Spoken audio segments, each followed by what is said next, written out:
evening. My name is Justin Dyke. I'm the Communications Director with Tualatin Valley Water District. I want to thank you for spending a little bit of your evening tonight with us for our second edition of the Talkin Water for our proposed water rates for the 2025-2027 biennium. As we get going tonight, I'd like to start with a couple event guidelines. As a reminder, these sessions are recorded. They'll be placed on YouTube, on our website, and then linked on our website, tvwd.org/rates, for those who are unable to make it tonight, or if you want to go back later and review any of the items discussed in today's presentation. Please make sure your microphones are muted throughout. And afterwards, we'll have a moderated Q&A, and you can type in your questions in the Q&A or the chat fields at any time. You'll see in the middle of this slide, the red circle has the Q&A function on it. If there's a question that comes to your mind and you want to ask it without forgetting, please go ahead, type it at any time, and afterwards during the moderated Q&A, we will get to those questions and we'll answer all of them in the order that they are received, or as close as possible, as I maybe need to jumble between the Q&A, the chat, and other methods to make sure all the questions are addressed. And as a reminder, official public comments need to be submitted through tvwd.org/rates. If you scroll to the bottom of that page, there is a form for the official public comment. Questions asked in the Q&A are not part of the official public record tonight. Now, if you have any accessibility needs, there is a 3-dot ellipsis at the bottom left corner of the screen. You can click that. You can add captions or magnify the screen, even some translation options to improve your viewing experience this evening. And finally, TVWD operates in an inclusive and discrimination-free manner to serve all of our customers, and we may exclude participants who disrupt the events tonight. So tonight, you'll hear from our Chief Executive Officer, Paul Matthews, our Willamette Water Supply Program Director, Dave Kraska, our Water Resources Division Manager, Joel Carey, and our Chief Financial Officer, Justin Carlton. And without any further delay, I'd like to ask our Chief Executive Officer, Paul Matthews, to take control and kick off tonight's presentation. Well, thank you, Justin, and thank you all for joining us tonight. This is an opportunity for us to explain our plans for spending the money that these rates will generate. I think we really appreciate the opportunity to share that information with you. First, a little bit about TVWD and the services we provide. So we are a special district serving urban unincorporated areas, Washington County, including parts of the cities of Hillsborough, Beaverton, and Tigard. We are governed by a 5-member board of commissioners that are elected at large by the citizens of the district. We deliver drinking water to about 225,000 residents and businesses throughout Washington County. We provide an average of 23 million gallons of water on a daily basis. One other important thing, and we'll talk a little bit more about this and how we save money, but we do joint billing with Clean Water Services. We do that to save our customers money. We bill the same customers. In doing so, that is a service that we provide. Clean Water Services pays for a proportionate share of the billing services, but they are a separate entity. They have a separate board and they set their rates separately. So tonight we're here to talk about water, not sanitary sewer, surface water at all. So just keep that in mind as we go forward. So give you a little bit of understanding of the activities that that your rates have supported over the past year. First of all, we have maintained 765 miles of pipe throughout our service area. Under the streets, throughout your neighborhoods, many miles of pipe, and we do maintain those pipes. About 5,500 fire hydrants. That includes maintaining sufficient pressure throughout the distribution system to make sure that our firefighters and first responders have adequate water to protect our community. We collect more than 6,000 water quality samples throughout our service area. And that's to make sure that the quality of water we deliver is better than all the regulatory standards. We've provided 8.1 billion gallons of drink water in the last fiscal year. Our fiscal year runs from July 1 through June 30. We've invested $26.5 million in capital inside of TVWD, building pump stations and reservoirs and pipelines throughout our system to maintain our infrastructure. But the big thing we want to talk about tonight is our Willamette Water Supply System, which is a new water source for the Tualatin Valley. And in the past year, we spent $165.7 million on that investment. For those of you who have been following us for a number of years, you know that we are nearing the end of that major capital project. And tonight we'll have an opportunity to give you an update. We'll have Dave Kraska give you an update on our progress in that manner. So how does your money get spent? We spend about 36.5% on investment in infrastructure. That is the Willamette water supply system, as well as those reservoirs and pipelines and pump stations that I talked about. About 13.5% on purchasing the water that we distribute to our customers.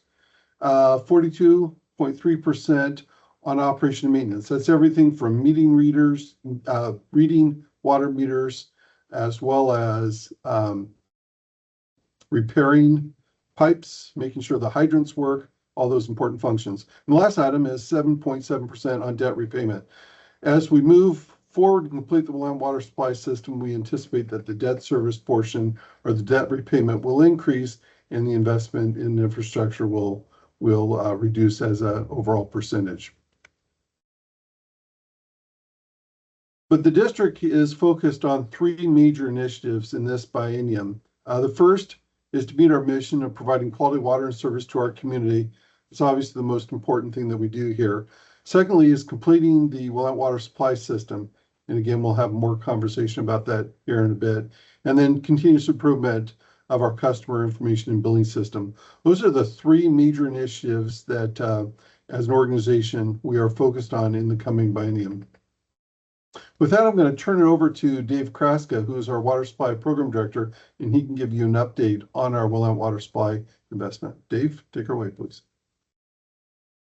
Thank you, Paul, for that introduction. So as Paul mentioned, my name is David Kraska, the Director of the Willamette Water Supply Program, and a couple of other titles there, but get into my presentation here, bring you up to speed on the Willamette water supply. So the overall program overview here, as a reminder, if you've heard these presentations before, this is going to be a little bit of a repeat. But back in 2013, TVWD and Hillsborough at the same time selected the Willamette River after a multi-year technical study with public input. That was back at that time, both utilities, both TVWD and Hillsborough, were looking into investigating their long-term water supply. And they investigated the four options in detail, noted there in the graphic on the right-hand side, starting with groundwater, a new groundwater supply around the Soviet Island area to the north, additional purchased supplies from Portland to the east, going to the mid-Willamette River to the south, or the increasing Hag Lake storage and bringing that through the JWC system to the west. And ultimately, the mid-Willamette River selection or source was selected for the reasons noted on the left-hand side of this graphic. Of the options considered, it was the lowest cost option, and so meaning it would have the least impact on rates. Provides excellent water quality, as proven through 2 decades of operation, more than 2 decades of operation, and water delivery in the cities of Wilsonville and Sherwood. Provides ownership of the water supply to TVWD and its customers, which TVWD currently does not experience with the city of Portland. It's a reliable supply, and of the options considered, implementing it would generate fewer environmental impacts. With that decision made, the Willamette water supply system, our program created the preliminary design, conceptual design for it, and completed the preliminary design of the overall system on the early phases of the program. And the major components are the intake on the Willamette River. That intake was actually constructed a couple decades ago, around 2002. But our activities expanded the capacity of that intake and also increased its seismic resiliency. We're constructing now a state-of-the-art water treatment plant in the city of Sherwood, near the intersection of Tualatin and Sherwood Road and 124th Avenue. More than 30 miles of large diameter pipeline, and 2 water storage tanks are planned as part of this system on the top of Cooper Mountain, right off of Grabhorn Road. One is constructed now, and kind of this first effort of the Willamette water supply system, and a second future tank will be built when needed.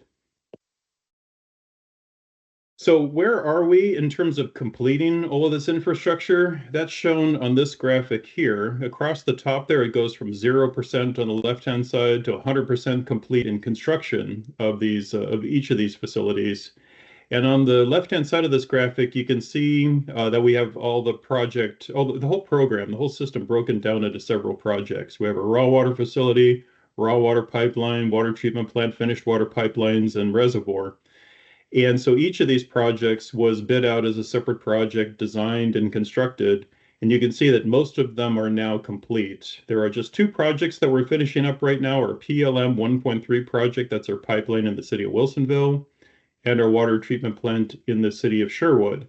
Both of those projects are on track for completion. The raw water pipeline complete toward the end of this calendar year.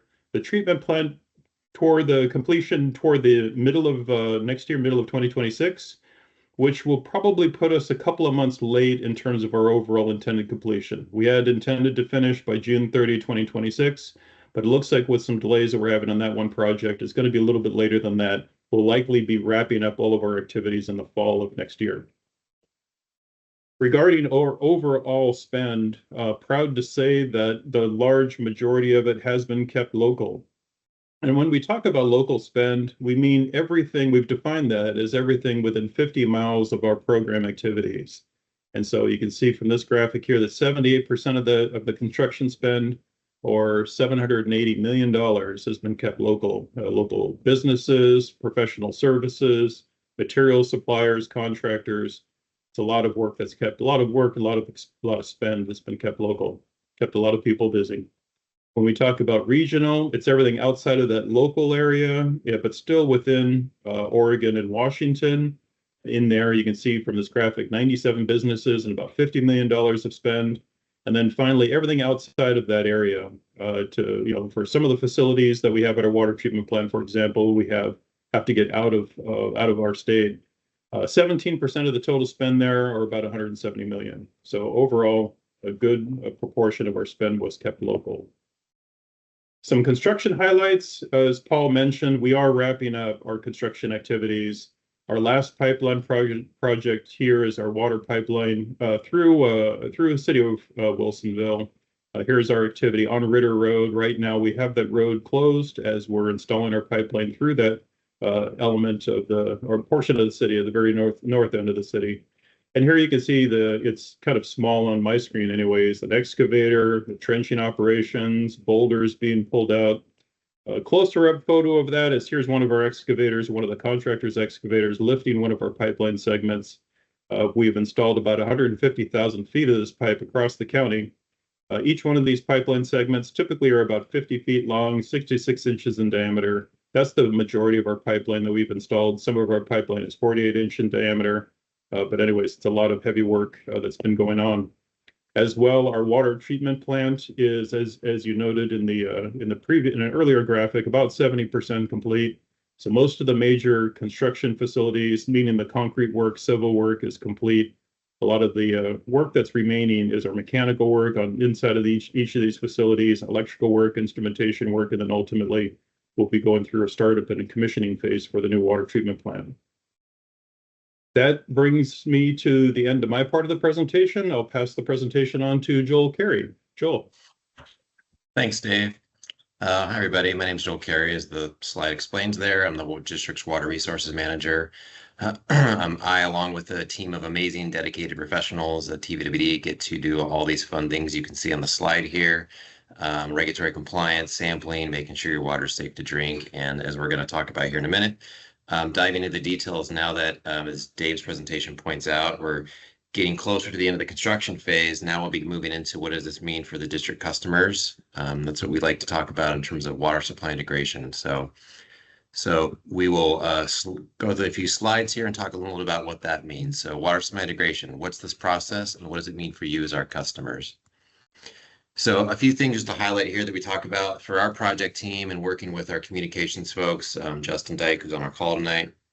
Really what we want to make sure is there's a lot of public awareness about this project in the process. So increasing our awareness about WWSS, the things Dave just pointed out and mentioned, some of the stuff Paul mentioned about the investments we're making, what is the WWSS and integration milestones that we'll talk about in a minute. What can you be prepared for in the coming year? Two, our other goal to make sure we share with you all is increasing confidence in receiving this new source. One thing we point out often is that this supply, the Willamette River, the mid-Willamette River, has been used for over 20 years by our communities down south, by Wilsonville and Sherwood. It's a great source. It's reliable. It's excellent water quality. The treatment technology that they've used is reliable and produces excellent finished water quality. And then 3, providing education about what changes you might experience during this process. So I'll have a few slides to talk about that here in a minute. But again, we really want to make sure that these things are explained along the way, and we'll have a lot more of this in the coming months as well. So here's a little bit of a timeline, a relatively high level. In 2026, next year, when the treatment plant picture that Dave highlighted there in his last slide, when that's ready to go, that's when we enter in the transition period here. So what does that mean? Well, that's our phase switch across the system. So the key points that we want to get across to our folks and our customers is that's a controlled but rapid process. We'll again touch on that in a minute here, why that matters. This is a period where we increase our monitoring quite a bit. So as Paul pointed out, our team in the district takes 6,000 samples. That nearly doubles, or has actually doubled already, and it will actually increase even further as we get into this transition period where we're collecting a lot of data as we make this switch. And some operational decision-making things that go along with it too. Things like our crews going out and doing spot flushing, things that we'll ask customers in their homes as well. So that transition period, a key thing we want to point out with that is it's really just a weeks-long process. So we're not talking months for that. That is, again, a rapid but controlled process where we're actively watching everything as we push that water through our system and displace the existing supply that we've used from Portland. So once we get to that weeks-long period of making that rapid but controlled process, then we go into what's called the acclimation period. So that's where you might see some impacts to change in our home plumbing potentially. That's where we'll want to talk to our customers and let you all know that there are things that you can do to help facilitate that process as well.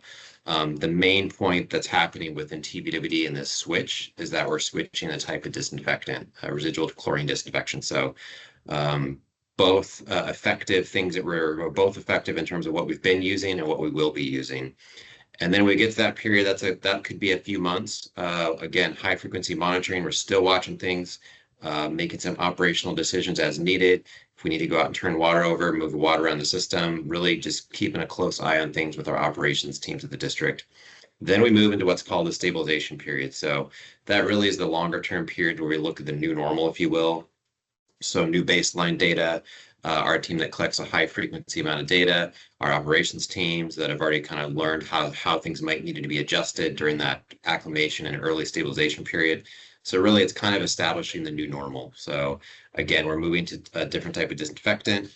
That'll help us understand what that looks like for the future. Really, operational action at that point would be minimal, but this gives you kind of the overall timeline in terms of 2026, moving into 2027, what water supply integration means for you, our customers in the system. So here's a few more details about what that looks like within these phases. As I already kind of pointed out, there's one distinct change that we're making. That's a chloramine to free chlorine conversion. So Portland water supply that we've used for quite some time is actually chloraminated or chloramines. And we're making a switch to the Willamette system, which is free chlorine for several reasons. But that conversion process is really one of the key things that we want to point out that will cause some of those changes. And there'll be good changes in the long run as we'll get to in the stabilization portion of the slide there. So again, I've said it before, but it's a different but still effective residual disinfection. But that will cause some of those to potentially have different taste and odor smells during this acclimation period. As I mentioned previously as well, there could be periods of building and plumbing changes.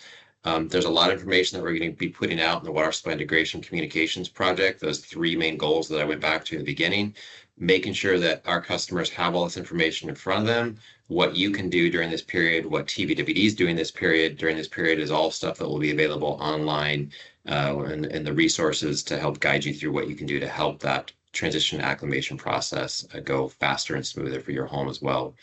And then again, just stabilization period, pointing out that these changes, while they're necessary right now, while we make the switch, the really great news is that we get to stabilization, we have improved long-term water quality stability. So our new supply with lower levels of organics, just because of the advanced state-of-the-art treatment technologies in that new plant, will really improve long-term water quality stability. So really the thing we want to point out with our customers is that it's really this transition acclimation period that we're going to get through, and then we get to stabilization, which does show those benefits of having this new supply.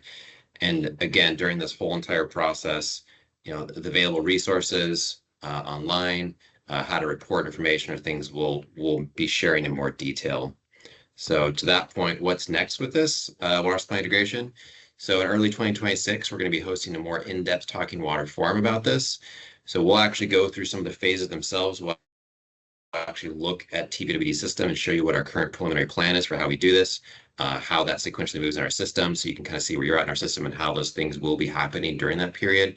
We'll talk more detail about water quality, specific parameters, folks that may want to know things for whatever, if you have personal home hobbies like home brewing or aquariums, all those kind of things that we can get into the details of to help all of our customers know what's about to change. We'll talk more detail about the actions. I mentioned some of those things that the district will be doing, like flushing. We'll talk in more detail about those, what you can do to be informed. Again, the resources online that we'll be pushing out, and some of those resources are already there, frankly, on our website. And then last but not least, we'll talk about how you can report issues back to us. I should point out, we really want to make sure we hear from our customers, from you all, when we go through this process, to make sure that, again, you're supported, you know what's happening. We can share all this information with you while we're doing it, just to make sure you understand, just like we do, what's happening in the system during this water supply integration process. So with that, I'm going to hand it over to Justin. We'll come back to WSI in the future, have a lot more detail, but I'm going to hand over to Justin now, and we'll talk more about the rates, the rate adjustment, potential rate adjustment process for this year. Thank you, Joel. Thank you, everybody, for joining us this evening. Appreciate you taking the time and putting in the effort to engage with your water utility on this critical project for the region. My name is Justin Carlton. I'm the district's Chief Financial Officer. And the district does take its financial management responsibilities very seriously. And some examples of ways that we've strived to save customers money presented on the slide here. So first off, in the last biennium, so we do a biennial budget. So our last biennial budget ended on June 30 of 2025. We managed our operating budget to a level of $13.1 million below what was appropriated. And we've also done some things like deferring some capital projects to better align our cash flow and available resources so that we can maintain some rate stabilization. Some examples include, so Dave mentioned that the reservoirs that were planned for the program, we actually had 2 tanks that were initially planned, and we've deferred one of them out in time as we experienced some cost overruns on the treatment plant that was bid in 2020, and we were dealing with some supply chain issues and some labor shortage issues, and so we experienced a bit of an overage on the treatment plant. So we balanced out the overall program by deferring some of these things. We've also, as Paul mentioned, looked for economies of scale by partnering with others. So our relationship with Clean Water Services is one example of that. But we also do things like working with Washington County on specific projects so that we can share in costs. When they're going to do a road project, we can combine that with a pipeline project. Not only does it result in cost savings, but it also results in minimizing the construction impacts to the area as well. But probably more significant examples would be our partnership on the Willamette water supply system. So this is a project that's being jointly owned between TVWD, the cities of Hillsborough, and the cities of Beaverton. Similarly, our relationship with what's called the Joint Water Commission, which is our other source of supply, we jointly have an ownership stake in that partnership with the cities of Hillsborough, Beaverton, and Forest Grove. So we're gaining economies of scale by sharing in these big partnerships to deliver water to our respective customers. We also look for resources in other ways rather than just relying 100% on rate revenue. So one of the things that we did was in the last biennium, we looked at a low interest loan we had through the federal government called a WIFIA loan. And we were able to adjust our draw schedule and resulted in generating nearly $30 million of interest earnings during that biennial period, which we're able to put back into our reserve coffers, which reduces our reliance on rates in the future. We've also looked into grant opportunities whenever available. And a couple examples are our Taylor's Ferry Reservoir project that's under construction right now has a large grant through FEMA. We've also received a $3 million grant for a pump project on 189th over in the Cooper Mountain area. All in all, about $22 million of federal and state grants in the last biennium. I want to take a little bit look back in time, what the district was facing in terms of its investment in infrastructure. What we're looking at here is a graph of the district's capital improvement plan. And so we can see there are 3 items here. The green one, the middle one, JWC, is our Joint Water Commission. It's in terms of scale of the rest of it, it's pretty small, but it is there. But want to focus on the WWSP, which is the blue size graphics, and then the gray graphic, which is our in-district capital infrastructure investments. So coming into the end of 2022, we were facing the peak of the spending curve for the WWSS, nearly $300 million. Our total investment in the WWSS is going to be about $900 million when it's all said and done. And we have been increasing rates over the last dozen years to build financial capacity to invest in this infrastructure. But those rate increases did not actually generate the capital investment. What it did was create the financial capacity for the district to do revenue bonds to fund its full investment in the WWSS. And so the district executed 3 different revenue bonds totaling roughly about $600 million in long-term debt. Looking forward, we can see now that we are on the downhill slope of the spending curve of the WWSS. We're nearing completion of that work. Looking out into the next 10 years, our investment in infrastructure is much more stable and even in terms of its year-to-year transition. We finished our financing plan for the WWSS, so we won't anticipate issuing any more debt. We have the capital to invest. And so now future rate adjustments are more in line with inflationary adjustments rather than this generational investment in capital that we've been working on over the last dozen years. Looking at the district's total expenditure forecast. So the district's financial management process includes developing a financial plan, and as well as, and within that financial plan framework, we have a 10-year forecast for expenditures and revenues. And we also align a rate forecast along with that 10-year revenue and expenditure forecast. But then we also produce a 2-year budget. So our 2-year budget cycle just went into effect July 1st. And so that'll go through June 30th of 2027. And then we set proposed rates based on that biennial period. So we had a rate advisory committee several years ago that recommended that our rate adjustment process align with our budget process. So that is the financial management approach that we use when proposing rates for our commissioners to consider.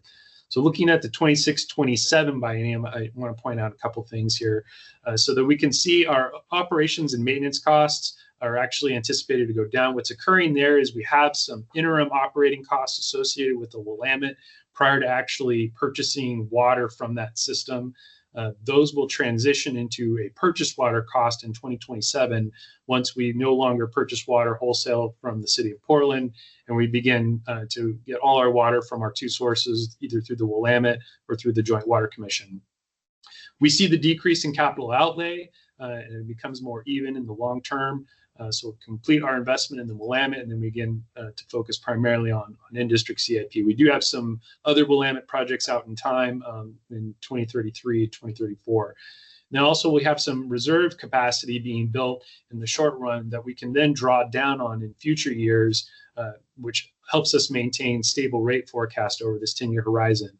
And then lastly, I want to point out the debt service. So we do have debt service in this current biennium, and then looking at the next biennium, it begins to increase. We crafted the debt in a way that the initial payments were, some of it was deferred, some of it is interest only. And so as we begin to finish our investments and the capital side, the amount of debt service that we will begin to repay increases and continues on at its full principal and interest repayments until it's fully retired in 2061. Focusing on the proposed rate adjustment, as I mentioned, the 10-year forecast does include proposed rate forecast. Looking at where we were 2 years ago in this process, we were estimating that our annual proposed rate adjustments would be about 3.25% for the next 10 years. Fast forward to where we're at today, we have some better information, and we're closer to realizing the actual costs of the Willamette. And so now we're forecasting 3%. So every 2 years, we continue to update this forecast based on the current information and where we are seeing actual costs incur. How that translates to our customer bills. So most of our customers receive a fixed monthly charge, or excuse me, it's a bi-monthly charge, but we are presenting the information in this graphic on a monthly basis for comparative purposes. Our typical customer does have a 5/8 inch meter, so the current monthly charge associated with that is $30.47. So your bill would reflect that times 2. The proposed increase of 3% would result in a monthly rate of $31.38 this coming November, and then $32.32 the following November. For the volumetric rates, we have a 2-block system. For residential customers, they receive a 28 allowance for block 1 over the 2-month period, and then anything beyond the 28 CCFs would be billed at the second block. And we can see here that the current block rates would also increase 3%. So effective November 1st, 2025, the block 1 rate would increase to $10.38 and then $10.69 in November of 2026. Also with block 2, it would increase from $14.36 to $14.79 in November of 2025, and then $15.23 in November of 2026. How that impacts a typical customer's bill. So when we project what we call a typical customer, it's based on the most frequent bill that we issue, which is typically 14 units, or what's known as a 100 cubic feet or CCF in a billing period, or 7 CCFs per month. So we can see for our typical customer, the proposed rate adjustment results in about a $3 increase on a monthly basis for this upcoming adjustment, and then the following year, $3.11. We also have a customer assistance program, and for those that are participating in that, and I'll talk more about this program here in a couple slides, those customers receive a 20% discount. And so the impact for their monthly bill would be about $2.40 or $2.50 in the second year. The adjustment you can see here also displayed as about $20 to $21 a month for a typical customer. For a customer that has more of an above average use, so estimating a 12 unit per month or 24 units in a bi-monthly period, we can see the respective adjustments of about $4.50 per month for a regular customer. And then for customers who are participating in the customer assistance program, about roughly $3.60 and $3.73 per month for those customers. One of the things that TVWD did develop in the last year, so effective in November, we rolled out our new customer assistance program. What this program consists of is a 20% discount on just the water portion of the bill, but it is a discount on both the fixed and the volume charges of the bill. For customers to be eligible, they need to be a current TVWD customer under the single family residential customer classification. And then they would need to be in the 60% medium income level, or enrolled in SNAP or WIC or some other recognized assistance program that's offered at federal state level. The way the program is structured is that once you're in, you remain in it for 24 months. When that time comes up, we give a 60-day notification that you're reaching expiration, and if you're eligible to reapply, you can do so through Community Action of Washington County, which is our partner on this. They do the qualification process, but if you happen to move within the district, you also need to notify Community Action in order to maintain your status in the program. In addition to our regular customer assistance program, we have a program that's been in existence a bit longer, which we refer to as our emergency assistance program. And that program provides assistance for customers who have experienced a temporary hardship.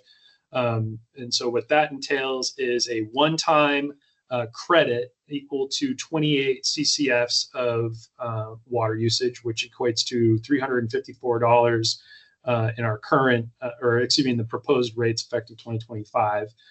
To be eligible, similar requirements as the customer assistance program. The way this program is structured is that it's limited to 1 use per month, and that the customer should have a stated emergency and to be applied to the arrearage balance. And with that, I'm happy to turn it back over to our CEO, Paul Matthews. Thank you, Justin. I want to thank those of you who have attended tonight to hear more about the the plans here at the Talkin Valley Water District and how we're planning to use the revenue that you entrust to us. I also want to recognize one of our elected officials who's joined us here tonight. As I mentioned before, we are governed by 5 members of our Board of Commissioners. They're elected from the elected by the citizens of the Talkin Valley Water District. And Commissioner Jim Duggan has joined us tonight. We'd like to thank him for his attendance. And most of all, thank you for joining us tonight to learn more about our water rates. I want to assure you that our team was going to remain focused on what we describe as our big 3, and that is providing quality water and service to our community, completing the Willamette water supply system, and continuous improvement of our billing customer information system. So I appreciate you joining us here tonight. I'm going to turn it over to Justin Dyke, who will field questions and answers. Justin? Thank you, Paul. Yes, and as Paul had said, so now's the time for questions and answers. Those can be typed into the Q&A function, the chat, or using the raise hand function. We can call on folks directly to ask their questions of any of the staff members who have presented tonight between Paul, Dave, Justin, or Joel.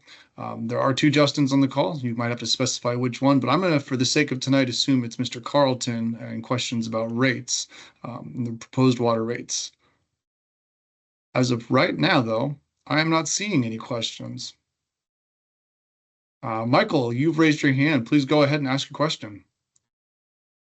Yes, my concern is just 2 years ago, you came to us with, I want to think, a lot of the same words that you used tonight to justify tonight's suggested rate raise for a 44% over the biennium. And we were told that was going to cover and take care of all of Willamette. And now we're getting another 6% over the biennium. I can tell you right now, a lot of your elderly clients are going to have problems with this because due to the simple fact that they're not even getting a 3% raise in their fixed income. They're going to get something like 2.5, 2.2. And so you're going to raise rates. And on top of the 44% you just got over the last 2 years, when they didn't get anywhere even near 5%, let alone 10 or 20%, it bothers me that you're asking for more. And we were told previously, well, just put up with it. We will cover it and it will go down. Just someone comment on what I had to say. Yeah, thank you, Michael, so much for sharing with us. I see Justin Carlton's already turned his camera on, so I'll turn it over to him to start with the response to your question and comment. So thank you for the comment, Michael, and the question. I appreciate it, and I recognize that there have been substantial rate increases over the last dozen years, and the message has been that we are doing this to fund the Willamette investment. So last year when we presented the information, we had actually adopted the rates at that time, so there wasn't an actual rate process occurring. We were just doing an outreach process. But what I can say is at that time, what we were trying to indicate to folks was that these rate increases were to build the financial capacity. So I make it somewhat analogous to taking out a home loan. So we needed to be able to show that we could be able to pay the loan back. And that's what those rate increases were being driven by. And then going forward, what we are doing is essentially covering the cost of the utility, including the debt service. So making that mortgage payment as well as paying for the ongoing operations and maintenance of the district and the system. And so the future rate forecast at that time, as I showed in one of the slides, was projected at about 3.25%. Since that time, it's now gone down to a forecast of 3%. So we're continuing to focus efforts on ways that we can leverage economies of scale, drive costs down. But in terms of the overall structure of the district, the rates are set using what we call a cost of service basis, which is an industry standard. And so the rates are designed just to recover the cost of operating the district and investing in the infrastructure. And so the things that we can do to try and mitigate that in the future are things, as I mentioned, to try and ensure our financial responsibilities to our customers and manage costs going forward. But we are looking at more inflationary level adjustments forward, as opposed to the larger increases that have happened that were designed to create that capacity to be able to, A, demonstrate our ability to issue the revenue bonds, and then B, actually repay the bonds back over the next 30 years. And Michael, I'd like to add one other thing to that. You'd mentioned folks on fixed incomes. We do have, as Justin had said earlier in his slides, the Customer Assistance Program. And as that program began its rollout throughout the last year or so, we did some targeted outreach to encourage engagement and participation in that program in set stages. First of all, starting with folks who were having a past due balances with the TVWD, then moving on to folks who are on payment agreements. And now, as that outreach program has reached the end of those cycles, we will be soon starting a lot more of a generic and generalized outreach to our customer base, letting them know about that customer assistance program. And one of the audiences we seek to engage with that are folks on a fixed income who might be able to qualify and benefit from this customer assistance program and receive, if they are eligible, receive that 20% discount on the drinking water portion of their bill. So we understand definitely your comment and your concern, and we hope that this feedback and things like the customer assistance program are also something that can help in the community as we go through the rates right now. In doing the program, will you track who the program is assisting? And for those, especially on fixed income, because at the rate, the biggest thing is some of the fixed incomes, that 60% is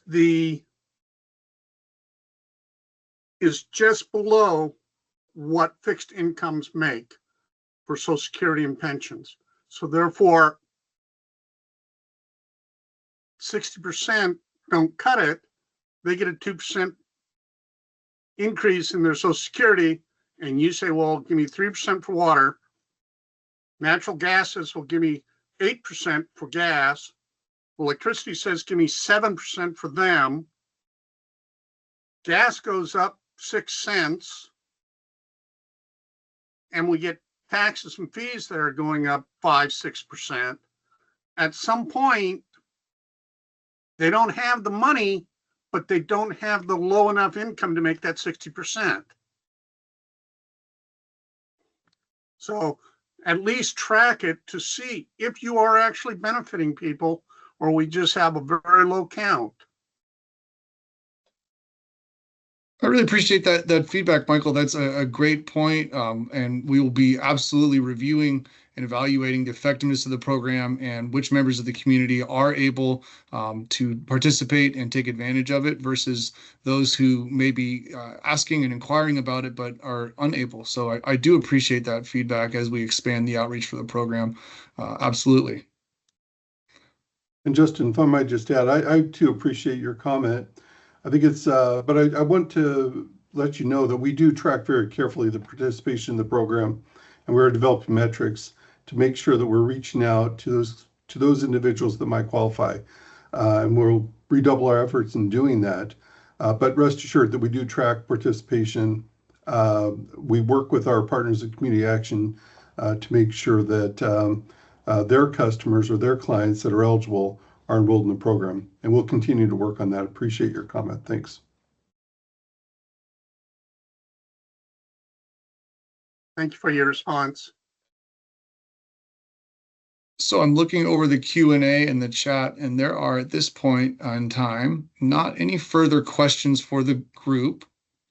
We'll hold here for a few seconds to see if there are any other questions that would be posed.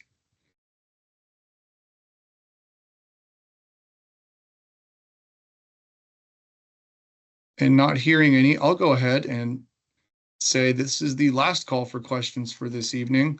And in case anyone else would like to type or raise a hand, I'll do one other promotion. We have a final and third edition of Talkin Water on the rates for the 2025-27 biennium, proposed water rates. That would be in person this Saturday at 9 a.m. at our Board of Commissioners, or I should say our boardroom here at the TBWD headquarter offices. That's 1850 Southwest 170th Avenue in Beaverton. Again, that is in person this Saturday the 13th at 9 a.m. at the TBWD headquarters, 1850 Southwest 170th Avenue. So for anyone who would like to join again or join in person, that is always an opportunity. The content will be identical to what we presented here tonight, just in different format and a different time for different schedules. We understand all of our customers have very busy lives and try to offer these opportunities for engagement on the proposed water rates at different dates and times to best fit the schedules of our customers. And not seeing any further questions or hand raised in the Q&A, that will conclude tonight's edition of Talkin Water on the proposed water rates for the next biennium. I want to again extend our gratitude and our thanks to those who were able to make it tonight and set aside time in your evenings to learn about your water rates, or the proposed water rates for the next biennium, and the upcoming integration of the Willamette water supply system into our water system. Thank you so much and enjoy the rest of your evening.